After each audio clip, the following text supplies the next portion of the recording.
देखो, मैं दोबारा आपसे पूछता हूँ और आप सही से जवाब देखिए। हमारा पहला सवाल है जो हम ले रहे हैं इस क्लास में।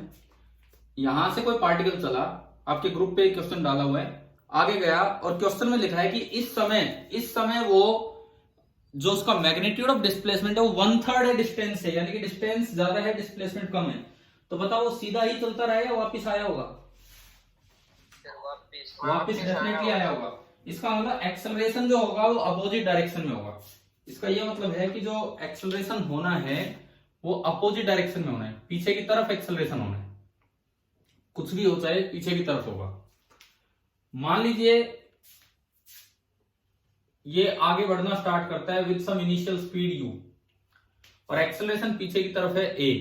तो अगर मैं आगे वाली डायरेक्शन को पॉजिटिव लूं तो a नेगेटिव पुट होगा। क्वेश्चन में जो भी आप इक्वेशन सुनाएंगे a जो है वो नेगेटिव पुट होगा। अब सबसे पहली बात, ये मैंने क्या दिखाया है, x0 टू x0। मान लो वो ये गया x0 तक गया, फिर 2x0 तक गया, रुका और वापस चल पड़ा। एक बात का ध्यान देना, एक दिन मैंने आपको एक चीज बताई थी, थोड़ी कॉमन सेंस का यूज करना है। एक दिन एक सीपीपी में बहुत सा कॉमन सेंस यूज करवाया था, लगभग हर सवाल में। तो कोई गाड़ी है, क्या वो भी अगर ब्रेक लगाती है तो रुकने के बाद उल्टा स्टार्ट कर देती है चलना? No sir. तो याद है क्वेश्चन लिया था आपके एक सीपीपी में? कौन सा? वो ट्रैफिक वाला, ट्रैफिक लाइट सिग्नल वाला था, रेड लाइट वाला। सर यही था शायद। हाँ, रेड लाइट वाला ना, कि वो गाड़ी कितनी दूर जाके रुकेगी। और कुछ बच्चों ने तो क्या किया, इक्वेशन लगा के उसे पीछे ले आए थे, पीछे वाले को तोड़ दिया था। जबकि वो रुकने के बाद वो 1 मिनट पे था, 1 मिनट बाद गाड़ी कितनी दूर होगी ट्रैफिक रेड लाइट सिग्नल से, और गाड़ी रुक गई थी 50 सेकंड पे ही, तो वो जहां थी वहीं 1 मिनट बाद होगी, है ना। तो इस तरह की कई चीजें यूज करनी होती हैं, अपने दिमाग लगाना होता है। लेकिन इसमें ऐसा कुछ नहीं है, पार्टिकल है, रुकेगा तो वापिस आएगा। अब दिमाग ये लगाना था कि अगर यहां डिस्प्लेसमेंट 1/3 है तो मतलब जितना ये है उतना ही आगे गया होगा और उतना ही वापस आया होगा। अब मैं अगर यहां देखूं इस समय, तो जो डिस्टेंस है, डिस्टेंस कितना है, x0 plus x0 plus x0, distance कितना है? वही 2x0 आगे गया और x0 पीछे है, 3x0। लेकिन अगर मैं देखूं डिस्प्लेसमेंट, डिस्प्लेसमेंट कितना है? Only x0। तो बताओ क्या 1/3 हो गया कि नहीं? ठीक है। तो पहला दिमाग तो ये लगाना था कि कहां कहां जाके ये क्वेश्चन में कहां पे वो है, तो यहां पे वो पार्टिकल है जिस समय की बात की गई है। और इस समय आगे जाते समय है या पीछे आते समय है? इस समय x0 पे, इस पोजीशन पे। भाई x0 पे एक बार तो आगे जाते समय भी था, तो ये फिलहाल जो टाइम दिया है उस पे आगे जाते समय है या पीछे आते समय है? पीछे आते समय है। आगे जाते समय तो जो डिस्टेंस होगा वही डिस्प्लेसमेंट ही हो जाए, वो तो कोई बात ही नहीं। चलिए ठीक है यहां तक। अब सबसे पहली बात, u a और x0 में एक वेरिएबल कम करो। कैसे? अगर ये मुड़ा है तो यहां रुका होगा, यहां आते आते स्पीड 0 हुई होगी। मैं कहता हूं ये a है, ये b है, ये c है, और वापिस आगे जब ये d है। तो अब सबसे पहले a टू c, सबसे पहले a टू c एक इक्वेशन बनवाओ जिसमें टाइम का यूज ना हो। v² equal to u² plus 2as। a to c में v बताओ कितना है, v फाइनल v 0। u कितना है? u a पॉजिटिव है कि नेगेटिव? वो आगे तो ये माइनस ए पुट होगा। अगर मैं इसे a0 बोलूं तो ये माइनस a0 हो जाएगा, तो -2a0। और s कितना है वहां पहुंच के, जब ये यहां पहुंचा तब? 2x0। तो मेरे पास आया u² equal to 4a0 x0, और यू कैन से u आ गया 2 टाइम्स √a0 x0। चलो कम से कम एक वेरिएबल तो कम होगा, 3 वेरिएबल्स में से एक की वैल्यू आ गई कि u इंटू √a0 x। ये एक आसान क्वेश्चन था, मैं इसको हटा रहा हूं यार। अभी ये बोर्ड पे मैंने बनाया भी था, ग्राफिकली हो जाना था। पहले मैं ये समझा दूं आपको, देखिए। और खाली ये डिस्कशन ही नहीं, मैं कुछ और भी पॉइंट पढ़ा रहा हूँ बीच में। ये आपका इनिशियल u की वैल्यू आ गई। अब एक चीज मैंने आपको पढ़ाई है कि किसी चीज को जब ऊपर थ्रो करते हैं तो सेम हाइट पे एक बार जाते टाइम और एक बार आते टाइम, 2 टाइम निकालने हो, जाते टाइम और आते टाइम 2 टाइम निकालने, तो आप एक क्वाड्रेटिक बना लिया करो टी में। उसके 2 रूट्स होंगे, एक t1 और एक t2। करवाए थे ऐसे काम? वही बताओ, मैंने प्रोजेक्टाइल में भी करवाया, मैंने यूं फेंकने पे, एक चीज मैं फिर से कहता हूं, अपने एक एक फॉर्मूला याद रखना। हमने आपको बताया कि एच हाइट ऊपर कितनी देर वो रहता है, एच हाइट ऊपर कितनी देर वो रहता है, करवाए ना इस तरह के प्रोजेक्टाइल में चीजें। Yes sir. तो ये सारी चीजें रिवाइज करके जाना, पेपर में फुल तैयारी के साथ जाना है इस बार। देखो मतलब ऐसा नहीं होना चाहिए कि जो करवा रखा वो आपसे ना हो, कोई नई बात आ जाए देखी जाएगी, लेकिन जो करवा रखा वो सारा होना चाहिए। तो अब देखो इस समय से ये दो बार निकला होगा, एक बार जाते समय t इक्वल टू T1 पे, और एक बार आते समय जिसको मैंने बोल दिया t इक्वल टू T2। तो मैं एक इक्वेशन बनाऊं, s is equal to ut plus half A T square, s is equal to ut plus half A T square. मैं एक इक्वेशन बना रहा हूं, अगर मैं इसमें पुट करूं s x नोट, तो एक क्वाड्रेटिक बनेगी जिसके दो रूट्स होंगे, एक T1 होगा और एक T2, एक छोटा रूट एक बड़ा रूट, एक जाते समय एक आते समय। मैंने x की जगह s की जगह x नोट पुट किया, u मैं निकाल ही चुका हूं, u कितना है 2 times under root a note x note into t, a की जगह माइनस a नोट, तो half a note t square. मैंने एक क्वाड्रेटिक बना ली, बिल्कुल वही है जो वर्टिकल मोशन था या हॉरिजॉन्टल, इसको मैं अगर उठा लाया a note by 2 into T square minus 2 times under root a note x note into T plus x note is equal to 0। इसका कोएफिशिएंट अक्सर हम 1 कर लेते हैं, तो 2 बाई ए नोट से मैंने मल्टीप्लाई किया, तो ये बना T square 2 by A note से, तो 4 बाई ए नोट। क्या आपको ये समझ में आ रहा है ये मैंने ये कैसे लिखा? Yes sir. वो रूट ए नोट से रूट ए नोट कैंसिल हो गया, into T and plus 2 by A note से मल्टीप्लाई किया, तो 2 by A note into x naught. ये क्वाड्रेटिक इक्वेशन बनी टी में। बताओ इसके रूट क्या क्या है?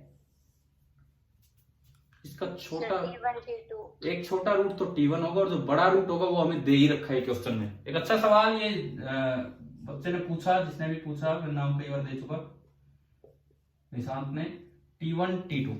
इन्होंने ये सवाल 2-4 दिन पहले पूछा था, मैंने कहा था क्लास में करवाऊंगा, फिर ये ना इन्होंने याद दिलाया ना मुझे याद रहा, फिर आज इन्होंने दोबारा दिया तो मैंने आपके ग्रुप में सेंड किया है। चलिए T1 T2 दो रूट्स होंगे। अब इस क्वाड्रेटिक के दो रूट्स, क्वाड्रेटिक फॉर्मूला लगा के बताओ इसके रूट्स क्या बनेंगे। मैं ये थोड़ा हटा लेता हूं यहां से।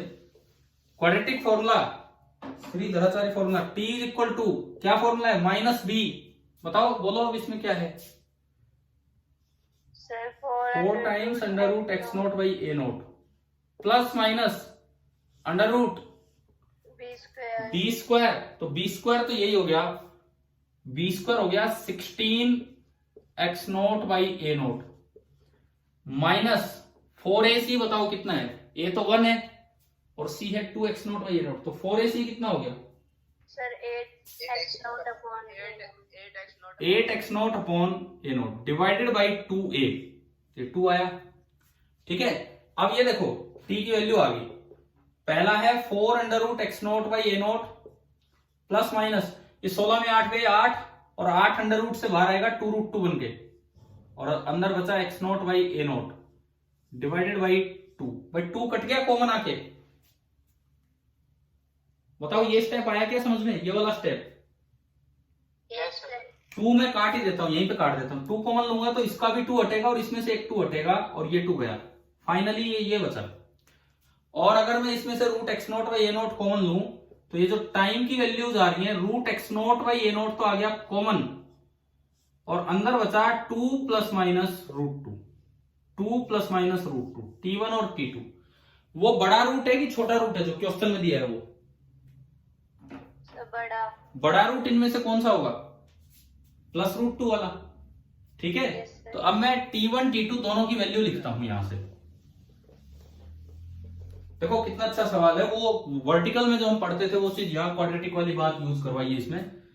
T1 तो होगा under root of X note by A note into 2 minus root 2, and T2 होगा under root of X note by A note into 2 plus root 2। अच्छा ये मुझे दिया है, मैं एक बार इसको आगे बढ़ाऊं। T2 मुझे दे रखा है 3 under root 2 upon root 2 minus 1, ये दिया है। Root X note by A note into 2 plus root 2। चलिए भाई यहां से root X note by A note निकाल रहे हम।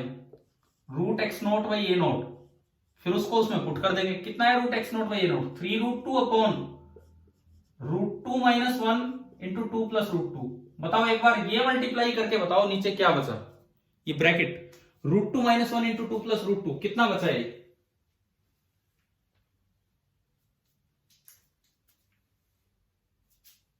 कर रहे हो? सर √2 बचा। ओनली √2 पक्का? Yes sir. Yes sir. ठीक है, फिर तो बहुत अच्छी बात होगी यार, √2 ही बच रहे हैं, तो मैं सोच रहा कुछ बड़ा बचेगा। कितना है ये? Only 3। Root X note by A note इसमें 3 रख दो इसमें, तो मेरे पास T1 आ गया। T1 कितना आ गया?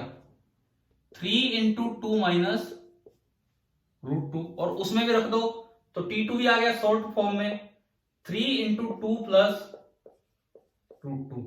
अरे यार अब तो सवाल ही हो गया, T1 आ गया T2 आ गया, अब तो हो ही गया क्वेश्चन।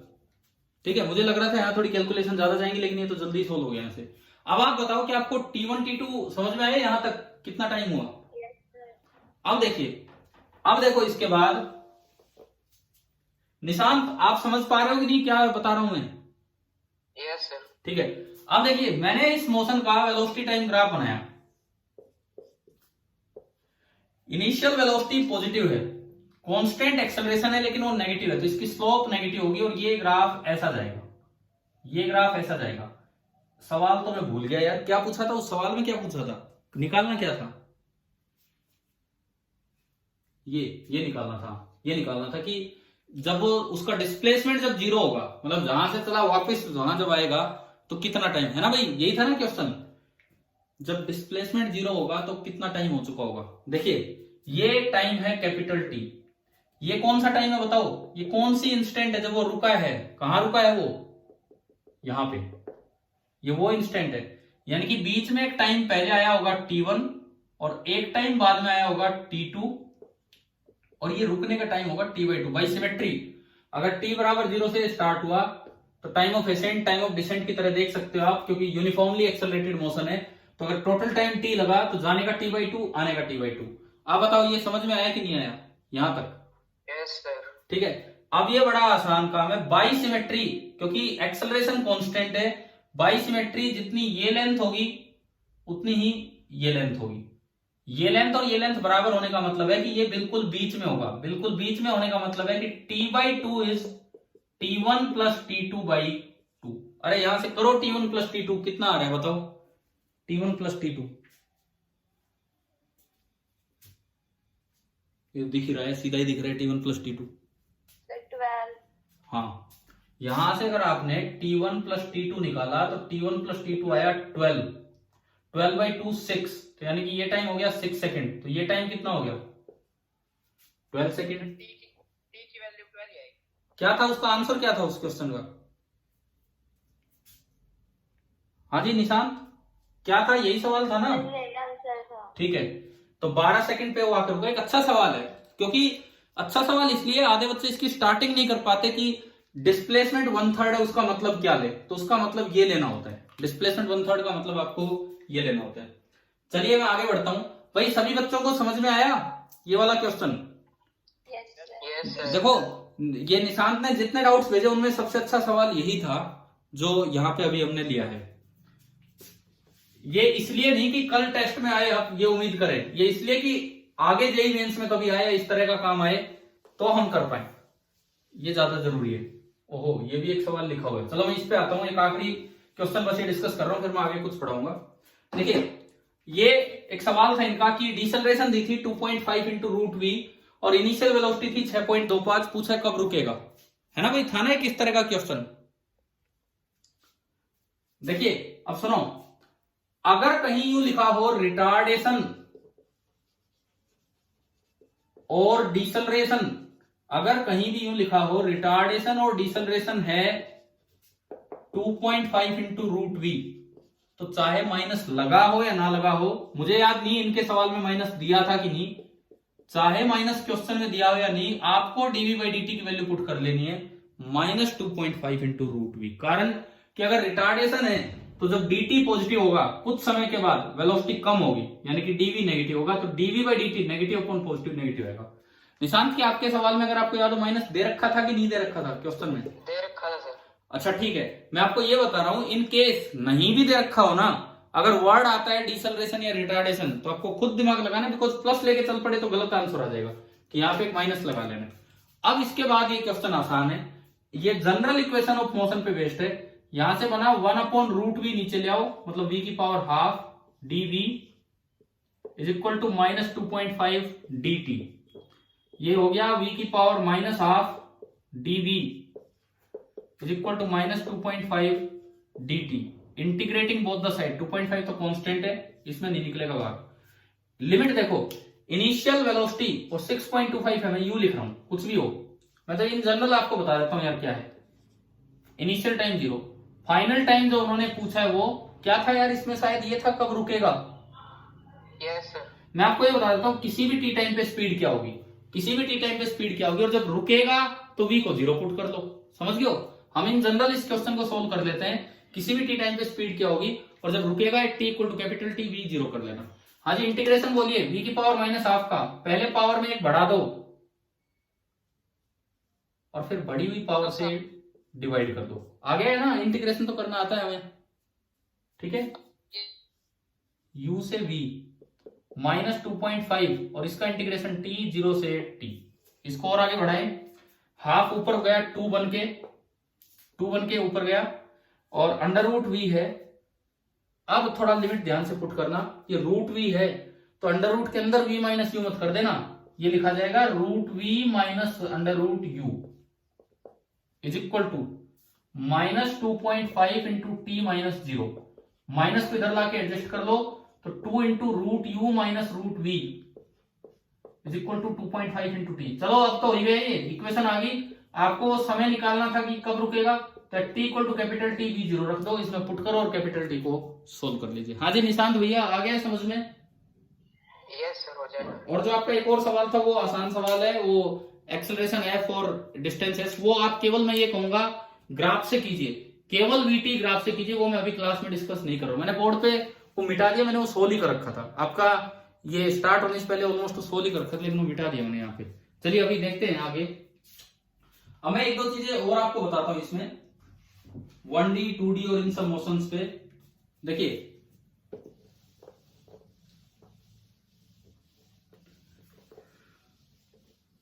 प्रोजेक्टाइल मोशन में मैं एक बात करूं, एक पॉइंट की बात कर रही हूं। आप बताओ, रेंज मैक्सिमाइज करनी है, प्रोजेक्टाइल मोशन में आपको रेंज मैक्सिमम करनी है, तो कितने एंगल पे फेंकना चाहिए और कितनी मैक्सिमम रेंज होती है, बताओ। So 45. 45, और अगर इंक्लाइन प्लेन हो तो प्लेन और वर्टिकल को बाइसेक्ट करते हुए फेंकना। एक बड़ा ध्यान रखना होता है हमें सवालों में, देखो एक बड़ा अच्छा कंफ्यूजन करवाते हैं क्वेश्चंस में। हम इसको बोलते थे क्या, थीटा नोट, और इसको बोलते थे थीटा, है ना, ये पढ़ा हमने। कई बार सवाल में ऐसे दिया रहता है कि भाई ये एंगल है, जैसे सपोज कीजिए 37 डिग्री, ये एंगल है 37 डिग्री, और वो दे देते हैं कि जब इसको फेंका है तो हॉरिजॉन्टल के साथ एंगल है 67 डिग्री। अब बच्चा डायरेक्ट स्टार्ट कर लेता है, थीटा नॉट 37 और थीटा 67, थीटा कितना होगा बताओ? 30 डिग्री। हाँ, ये गलती मत कर देना, कहीं कभी अटक के बैठ जाओ कि यार 67 डिग्री आ गया, क्या एंगल आ गया। थोड़ा ध्यान से पढ़ना होता है, थोड़ा ध्यान से पढ़ना होता है कि अगर इंक्लाइन प्लेन वाले क्वेश्चंस में angle of projection with the horizontal दिया हो तो पहले एंगल ऑफ इंक्लिनेशन घटा के तब आपका थीटा आएगा। दूसरी गलती जो हो जाती है क्वेश्चंस में, कभी कभार जानबूझ के teacher angle with the vertical दे देता है और हम फॉर्मूला लगा के और थीटा वही पुट कर देते हैं। अगर एंगल विद द वर्टिकल दिया हो तो पहले 90 में से घटा के एंगल विद द हॉरिजॉन्टल ले आएंगे। आप समझ में आ रही है ये बातें? Yes sir. ठीक है। अब अगली चीज सुने भाई, अपने सीपीपी जरूर रिवाइज करके जाना है यार, 5-5 मिनट लगते हैं उनको देखने में। पुराने जो सीपीपी जो आपने टेस्ट दिए हैं, कईयों में मैंने कहा, मुझे अभी याद नहीं आ रहा कौन सा सीपीपी था, एक में लगभग हर सवाल में मैंने थोड़ा कॉमन सेंस का यूज करवाया था ना एक सीपीपी स्टार्टिंग के आसपास ही 1D मोशन का, लगभग हर सवाल में कॉमन सेंस का यूज हो रहा था, इस तरह का काम था। चलें अभी तो देखते हैं, आगे बढ़ते हैं। एक और चीज जो मैं आपको बताऊं यहाँ पे कि मैं मैक्सिमम रेंज की बात कर रहा था। सपोज मैक्सिमम रेंज में निकालना चाहता हूं if projected from some tower. अपने प्रोजेक्टाइल वाले चैप्टर में ये चीजें नोट्स बना रखे होंगे, आपने कॉपी बना रखी होगी, तो ये पार्ट्स वहां पे ऐड होने चाहिए, या फिर अलग अलग चलने दो काइनेमेटिक्स पूरा। Second stage of kinematics start होगी हमारी, जो फर्स्ट स्टेज से बेटर होगी। देखिए ये कोई टावर है, एच हाइट है। अगर ग्राउंड यहां होता, यहां, और मुझे मैक्सिमम रेंज चाहिए, तो मुझे पता है कि भाई 45 डिग्री पे फेंक दो और मैक्सिमम रेंज हो जाएगी u² बाई जी। पढ़ रखा है वो तो हमने, है ना, क्लियर है वो तो सभी को।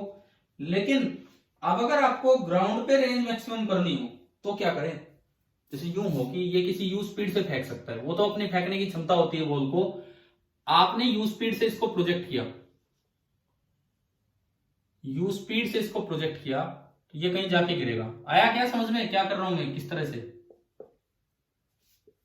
अब मैं चाहता हूं कि ये r मैक्सिमम, ये ना तो इंक्लाइंड प्लेन है, ये ना तो इंक्लाइंड प्लेन है, ना ये सीधा ग्राउंड पे थ्रो किया है, ये हाइट से हॉरिजॉन्टल प्रोजेक्शन है कि भाई मैं कितने एंगल पे थ्रो करूं।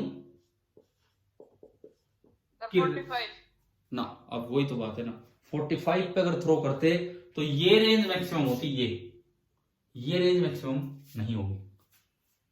अभी अब देखो, ये मैं धीरे धीरे उसमें लेवल बढ़ा रहा हूं प्रोजेक्टाइल में। सवाल आ गया समझ में क्या मैंने बोला? Yes sir. Yes sir. ठीक है, तो अब ये कैसे निकालें कि भाई कितने एंगल पे प्रोजेक्ट करें कि ये रेंज मैक्सिमम हो जाए? बताओ, आप कुछ आइडिया दो, फिर मैं स्टार्ट करता हूं कैसे हम इस चीज की शुरुआत करें। आप ये जो जनरल प्रोजेक्टाइल होता था वो कोई बात नहीं और नीचे तक गया, इसकी इक्वेशन हमें याद है, y is equal to x tan theta minus g upon 2u² cos square theta into x square. याद है ना? ये तो ये इक्वेशन तो पता होगा सभी को भाई। एक एक इक्वेशन, एक एक फॉर्मूला याद होना चाहिए। इस पॉइंट के कोऑर्डिनेट बताओ। अगर रेंज r है, अगर रेंज r है, ये हाइट h है, तो उस पॉइंट के कोऑर्डिनेट r0 कैसे यार? ये इक्वेशन तब होती है जब मैं इसको x एक्सिस मानता हूं, इसको y एक्सिस मानता हूं, ये ओरिजिन होता है। अब बताओ क्या इक्वेशन, क्या कोऑर्डिनेट्स हैं उस पॉइंट के? r minus h।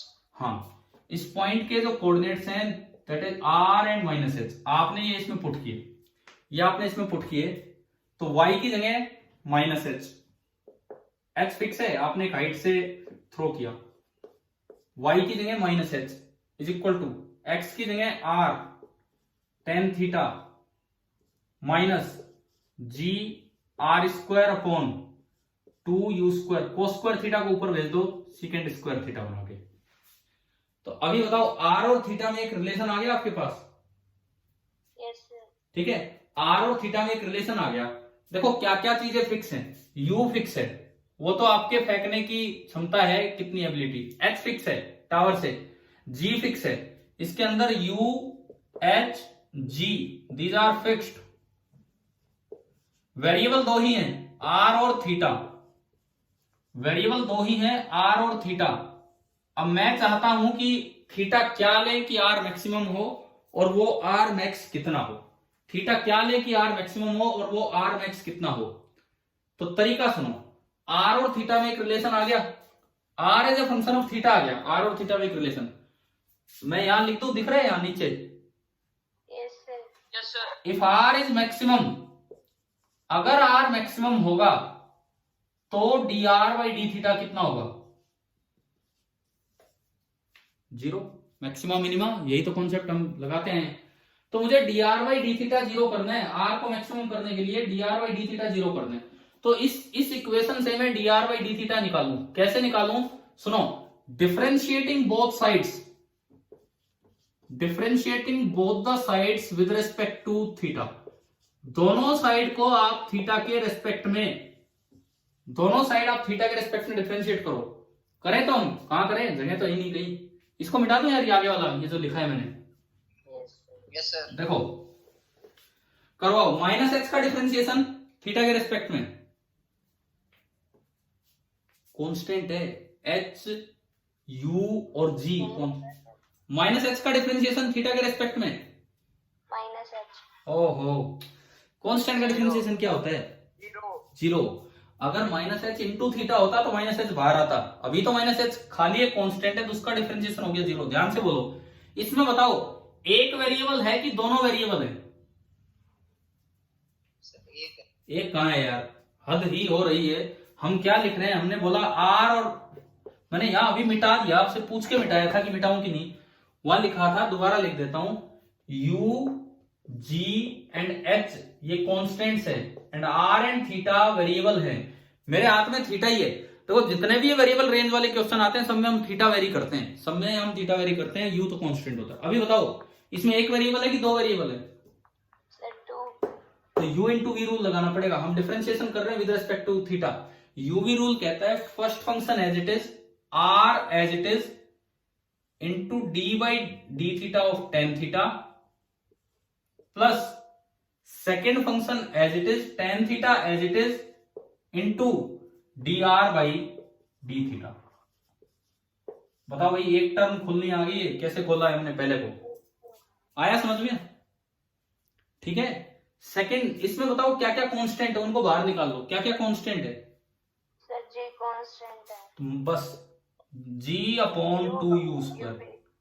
अंदर क्या बचा एक आर स्क्वायर और एक सीकेंड स्क्वायर थीटा फिर से दो वेरिएबल तो फिर से दो बार differentiation u as it is R square as it is into D by D theta of secant square theta plus सीकेंड square theta as it is into D by D theta of R square देखो ये इतना इतना काम हम बार बार नहीं करेंगे हम result याद कर लेंगे लास्ट में जो आएंगे लेकिन एक बार तो सीखना होगा ना कि क्या करना है रेंज मैक्सिमम के सारे केस अपनी कॉपी में इकट्ठे कर लेना पहला हॉरिजॉन्टल ग्राउंड पे बताओ एक बार मुझे हॉरिजॉन्टल ग्राउंड पे थीटा कितना लेना होता है कि रेंज मैक्सिमम हो 45 डिग्री और उस पर रेंज मैक्सिमम आती कितनी है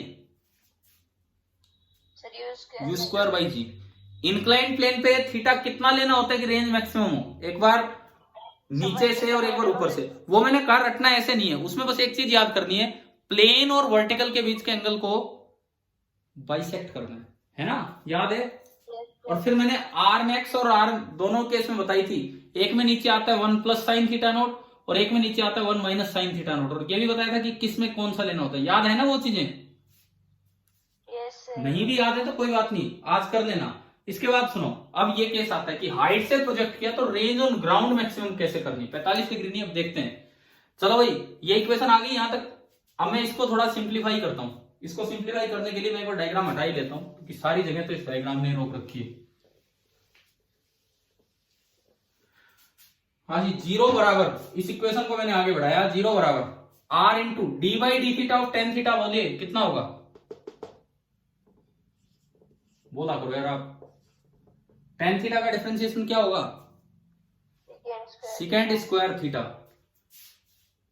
plus tan theta as it is into d are by D theta पढ़ा रहने दो इसे आगे बढ़ो यहां देखो minus g upon 2u² r square second square theta का डिफरेंशिएशन चेन रूल पढ़ाया हमने आपको यू मान के करने का या डायरेक्ट याद करवाया चेन रूल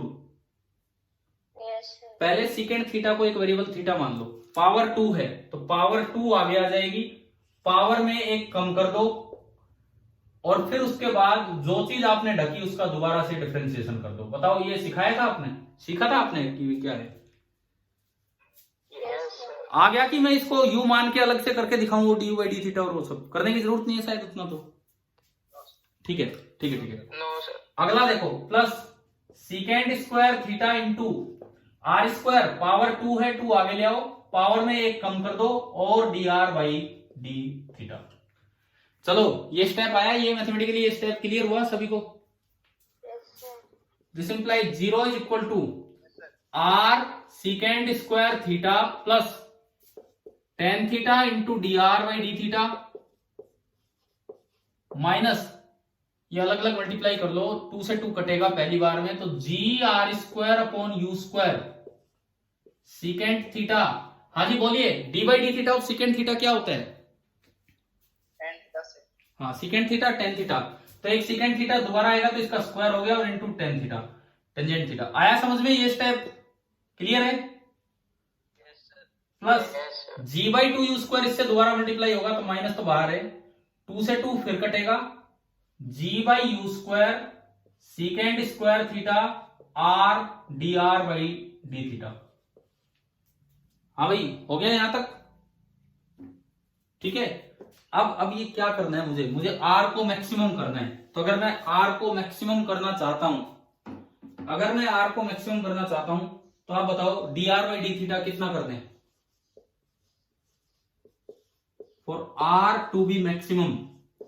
अगर आप आर को मैक्सिमम करना चाहते हैं, d are by D theta कितना हो जाएगा? 0। हाँ जी आ रहा है सभी को समझ में? 0। एक तो ये 0 हो गया, और एक ये टर्म 0 हो गई, ये दो टर्म्स गई, तो ये बचा क्या देखिए, 0 बराबर मैक्सिमम के लिए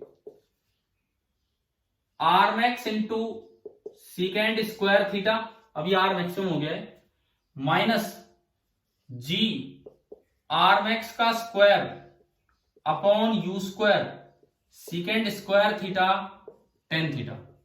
आप बताओ क्या ये इक्वेशन समझ में आई कि नहीं आई? भाई ये इक्वेशन क्या कहती है, ये जो अभी इक्वेशन थी कि अगर मैं उसमें आर को आर मैक्सिमम रख दूं तो D are by D theta आपका 0 हो जाएगा। तो आर की जगह आर मैक्स रखा और D R by D theta की जगह 0। बताओ एक बार बताओ क्या ये इक्वेशन आ गई आपको समझ में?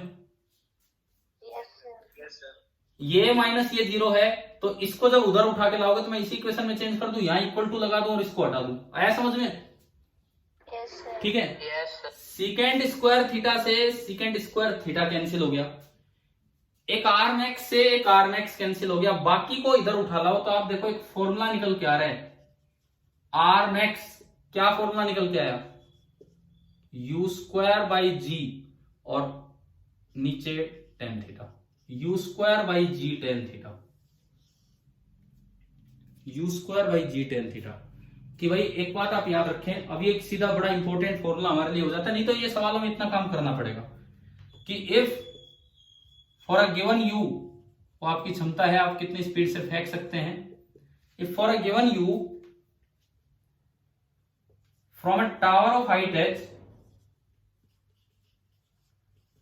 From a tower of height h, किसी हाइट के टावर से आप किसी बॉल को फेंकते हैं and r on ground is maximum, तो जो आर मैक्स है उसका ये फॉर्मूला होगा u square upon g tan theta.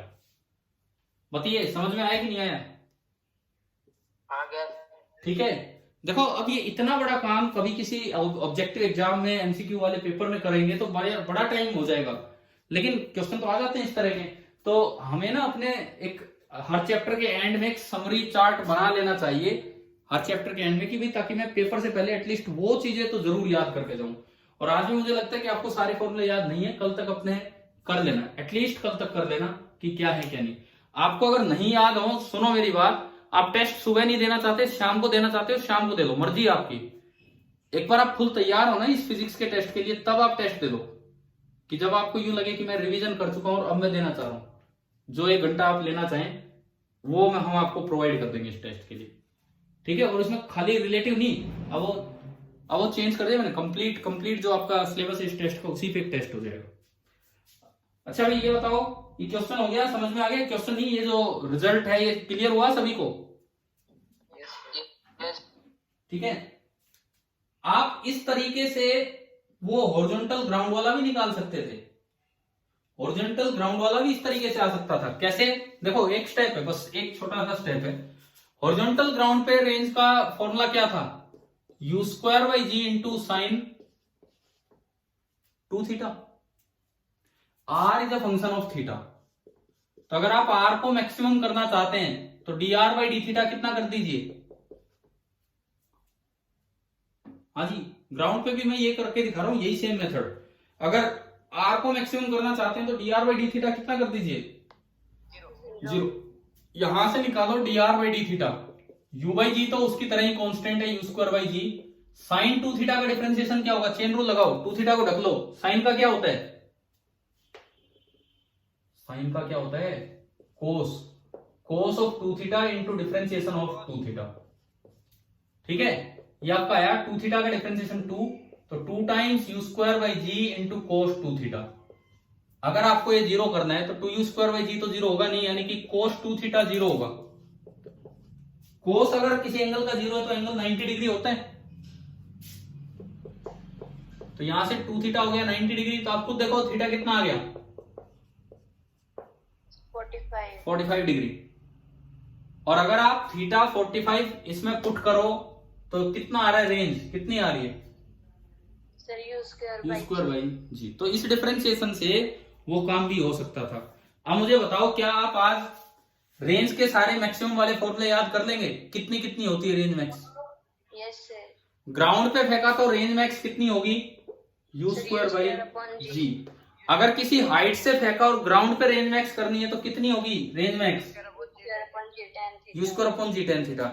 Inclined plane पे रेंज मैक्स कितनी होगी? एक के नीचे आता है 1 प्लस साइन थीटा नोट, एक के नीचे आता है 1 माइनस साइन थीटा नोट। वो मैंने आपको बताया कि ऊपर से नीचे फेंकोगे तो रेंज ज्यादा होगी और नीचे से ऊपर फेंकोगे तो रेंज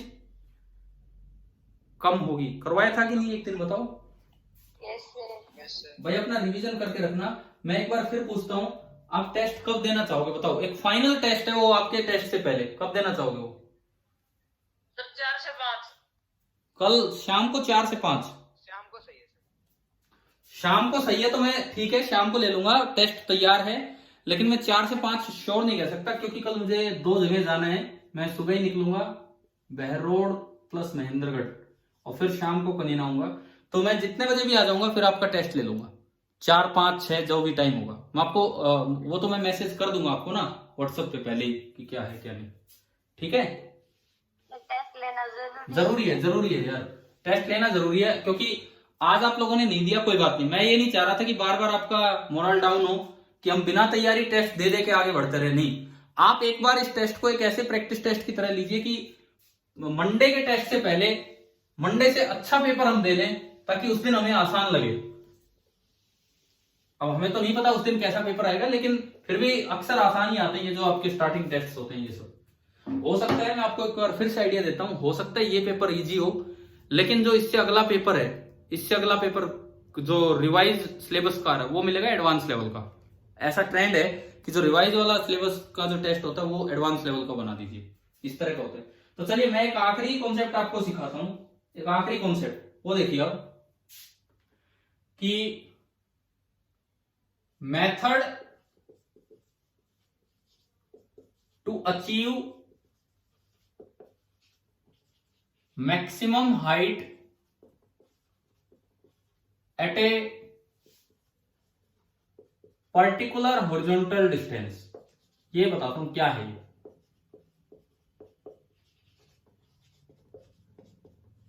बड़ा ध्यान से इन चीजों को सीखना होता है, हमें समझना होता है। भाई अभी कितने बच्चे हैं क्लास में? गए तो नहीं? बिकॉज हम लास्ट 15 मिनट ले रहे हैं इस क्लास की। 8 पार्टिसिपेंट है। तो धीरे धीरे खत्म होता जा रहा है काम। कोई बात नहीं, क्या अपने आप ही छोड़ के चले जाते हैं क्या यार कि भाई बहुत हो गया बहुत हो गया? कोई बात नहीं। देखो इस चीज का फर्क नहीं पड़ेगा अगर इन पे कोई सवाल नहीं मिला कल परसों के टेस्ट में, परंतु फर्क बहुत पड़ता है अगर डायरेक्ट इन पे क्वेश्चन भी बाई चांस आ जाए तो। बट मुझे नहीं लगता कोई फर्क पड़ेगा, कोई कौन इतना ध्यान देता है नहीं है, छोड़ो। देखो ये क्या चीज है, हमने अभी तक रेंज को मैक्सिमाइज किया, अभी तक हम एक ही काम करते रहे कि बस रेंज मैक्सिमम ये सब चीजें। अब हम क्या सीख रहे होंगे कि किसी भी जगह अगर मान लो एक पर्टिकुलर डिस्टेंस दे दी, जैसे ये एक्स एक्सिस, ये आखिरी कॉन्सेप्ट में आज का बता रहा हूं, ये वाई एक्सिस, ये एक्स एक्सिस, और हमने किसी पार्टिकल को थ्रो किया at a speed you fix है, वो हमारी ताकत होती है, हम कितनी जोर से फेंक सकते हैं। थीटा वेरिएबल होता है, वो हमारी टेक्निक होती है कि हमें कैसे फेंकना है। अब ना मुझे कोई पर्टिकुलर पॉइंट दे दिया कि हॉरिजॉन्टल डिस्टेंस है, ये एक हॉरिजॉन्टल डिस्टेंस है एक्स नॉट। अब मुझसे बोला है कि एक्स नॉट पे मुझे मैक्सिमम हाइट गेन करनी है। मैं इसकी बात ही नहीं कर रहा कि ये मैक्सिमम हाइट कितनी है कितनी नहीं है। मुझे बोला है कि आपको ये पत्थर फेंकना है यू स्पीड से, थीटा आपके पास आपके हाथ में, जो आप थीटा देना चाहें वो, लेकिन मुझे ये जो वाई नोट है ये मैक्सिमाइज करना है, यानी कि to maximize the y naught at a particular x naught, to maximize y naught at a particular x naught. ये क्या चीज है, आपको एक प्रैक्टिकल एग्जांपल देता हूं इसका। मेरी रेंज से मैक्सिमम कितनी भी हो सके, मेरी रेंज मैक्सिमम तो जा सकती है यू स्क्वायर बाई जी। मैं यहां से एक बॉल फेंकना चाहता हूं, मेरे सामने एक खिलाड़ी है, मेरे सामने एक खिलाड़ी है और वो मुझसे 2 मीटर की दूरी पे है, या मान लो 5 मीटर की दूरी पे है। मुझे एक बॉल फेंकनी है कि उसके हाथ में ना आए, बस मुझे एक बॉल फेंकनी है कि उसके हाथ में ना आए। तो मैं क्या चाहूंगा बताओ, क्या चाहूंगा कि 5 मीटर दूर से जब बॉल पास हो तो वहां वो ज्यादा से ज्यादा ऊंचाई से जा रही हो। क्या ये समझ में आ गया कि नहीं आपको? Yes sir. ठीक है, मुझे ये चाहिए कि जब 5 मीटर दूर से बॉल जाए तो वहां ज्यादा से ज्यादा ऊंचाई पे जाए। अब कोई सोचे, एक बड़ी गलत फहमी इसमें क्या होती है, बोले भाई इस तरह फेंक दो कि रेंज 10 मीटर हो जाए। देखो एक बड़ी गलत फहमी, 5 मीटर दूर वो खिलाड़ी है, इस तरह फेंक दो कि रेंज 10 मीटर हो जाए, क्योंकि अगर रेंज 10 मीटर होगा तो वो खिलाड़ी बिल्कुल बीच में आ गया 5 मीटर पे, यस। और बिल्कुल बीच में होगा तो वहां तो मैक्सिमम हाइट होती है कि नहीं? बताओ समझ में आ रहा है कि नहीं? Yes sir. अब इसमें गलती क्या है, वो मैक्सिमम हाइट उस मोशन की है जो आपने लिया है 10 मीटर तक का, वो मैक्सिमम हाइट उस मोशन की है। लेकिन हो सकता है किसी दूसरे मोशन में मैक्सिमम हाइट बहुत ज्यादा हो और जो नॉर्मल हाइट है वो भी उसकी मैक्सिमम हाइट से ज्यादा हो जाए। एक बार मैं दोबारा क्लियर करता हूं ये चीज, सुनिए, दोबारा सुनिए आप। मैं इस एक्स नोट पे वाई नोट मैक्सिमम चाहता हूं, तो किसी बच्चे ने दिमाग लगाया कि ऐसे फेंक दो कि रेंज 2x नोट हो जाए, रेंज 2x नोट हो जाए, और रेंज 2x नोट होने के लिए उसे पत्थर ऐसे फेंकना पड़ा। अब बोला, आप देखो मैंने अपने आप हाइट मैक्सिमम कर दी, आप यूं बताओ ये हाइट ज्यादा है या उस वाले में हाइट ज्यादा है? तो इसका ये मतलब नहीं है। के फेंकेंगे। क्या? दोबारा बोलो, क्या बोले हो? सर एंगल बढ़ा के फेंकेंगे। हाँ, मतलब इसका ये मतलब नहीं है कि जब भी कभी किसी पर्टिकुलर पोजीशन से मैक्सिमम हाइट पे निकालना हो तो आप उसको r/2 पे बना दो। अगर r/2 पे बनाओगे तो वो रेंज ना, सॉरी, वो उस मोशन की मैक्सिमम हाइट है, लेकिन उससे ज्यादा हाइट तो आप और भी किसी एंगल पे इस पर्टिकुलर पोजीशन पे ले सकते हो। अब पहले तो बताओ क्या सिचुएशन समझ में आई कि नहीं, क्या हम बोलना चाह रहे हैं? Yes sir. आ गई सर। ठीक है, अब तो फिर तरीका बताओ कि इसको मैक्सिमाइज कैसे करें। कि अगर मैं ये चाहता हूं कि भाई मैं यहां पे इस पर्टिकुलर पोजीशन पे हाइट मैक्सिमम करूं, तो ये मैं किस तरह से मैक्सिमम करूं, कितने एंगल पे फेंकूं, या किस तरह से, कैसे मैं इसको मैक्सिमाइज करूं, बताइए। वैसे ही इक्वेशन लगा लो, y वाली इक्वेशन हो। ठीक है, चलो कुछ ही आइडिया दे रहे हैं हमें। एक y की इक्वेशन आप बना लीजिए। तो y की इक्वेशन आपकी है x tan theta minus g/2u square कोस square theta into x square. बहुत सही, चलिए आगे शुरुआत कीजिए, आगे बढ़िए। इस पोजीशन को पुट कीजिए, इसको मैं y बोल देता हूं। At x equal to x naught y, तो x की जगह आप इसमें क्या पुट कर देंगे? क्या? स्क्रीन सही नहीं दिख रही। स्क्रीन तो यार सही दिख रही है, सही दिख रही है इसमें मेरे फोन में। एक बार सही आती, एक बार सही आती, अब वापस खराब हो गई। वो यार नेटवर्क प्रॉब्लम होगा और कुछ नहीं। इधर देखें, आपको सर लाल नेटवर्क हो रहा है। इधर देखिए, अब कोई बात नहीं, छोड़ो आप उस चीज को। इधर देखें, क्या कुछ बच्चों को तो दिख रही होगी स्क्रीन या नहीं? दिख रही है सर। बस तो ठीक है, कोई एक आधा कहीं दिक्कत है यार, वो उनके नेटवर्क में प्रॉब्लम है। इधर देखिए आप, ये y है at x equal to x naught, तो मैंने x की जगह x नोट पुट कर दिया। कोस स्क्वायर थीटा को मैं ऊपर ले गया सीकेंड स्क्वायर थीटा बना के, कोस स्क्वायर थीटा को मैं ऊपर ले गया सीकेंड स्क्वायर थीटा बना के। अच्छा अब सुनो, ये काम मैं अब आपके लिए छोड़ रहा हूं। अगेन डिफरेंशिएशन पे बेस्ड ही क्वेश्चन है कि आपको किस एंगल पे फेंकना है, तो उसके लिए आप dy बाई डी थीटा क्या कर देंगे? 0 कर देंगे। ठीक है, और मैं जो कल आपका टेस्ट लूंगा, पक्का एक सवाल इस पे दूंगा कि कुछ दूरी पे एक बच्चा खड़ा होगा, यहां से एक बच्चा बॉल को थ्रो कर रहा होगा, बताओ किस तरह बॉल को थ्रो करे कि उस बच्चे को मैक्सिमम हाइट तक उछलना पड़े। ये मैंने पहले ही बता दिया मैं आपको क्या सवाल दूंगा इसमें। समझ में आ रहा है? Yes sir. ठीक है, तो ये आप खुद ट्राई करके रखें, खुद ट्राई करके रखें। अब ये सुनो परसों आपका टेस्ट बहुत अच्छा होगा डेफिनेटली, पिछली बार से अच्छा होना चाहिए। और दूसरी बात, आप दिन भर अपनी और चीजें पढ़ लेना, इवनिंग में, क्योंकि आपने करवाया अभी इवनिंग में, अब इसमें यार भागोगे नहीं कभी, टेस्ट में ही 5 बच्चे आ रहे हो। इवनिंग में एक टेस्ट होगा 25 क्वेश्चन का, 20 ऑब्जेक्टिव, 5 ऑब्जेक्टिव की तरह ही दूंगा इंटीजर बेस्ड, जो मैंने आपको पहले बताया। ये 25 सवाल होंगे, 100 नंबर का पेपर होगा। और उसके बाद एक 40 मिनट की डिस्कशन क्लास होगी, केवल 40 मिनट की हो सकती है, और इतनी जरूरत है क्योंकि आपका टेस्ट भी है परसों, आपको पढ़ना भी है। और उसमें कुछ नया काम नहीं, एक तो इस तरह का जो क्वेश्चन दूंगा वो, और प्लस ये पेपर के जो डाउट्स होंगे ओनली वो, बस वो हमारी एक फिनिशिंग क्लास हो जाएगी, हमारी फाइनल तैयारी हो जाएगी, फिर आप परसों टेस्ट देंगे। ठीक है, ठीक है भाई। चलिए, अब कल शाम को देना है ये टेस्ट, और उसके लिए तैयार रहना। Thank you sir. एक क्वेश्चन बता दो। 1 मिनट रुको।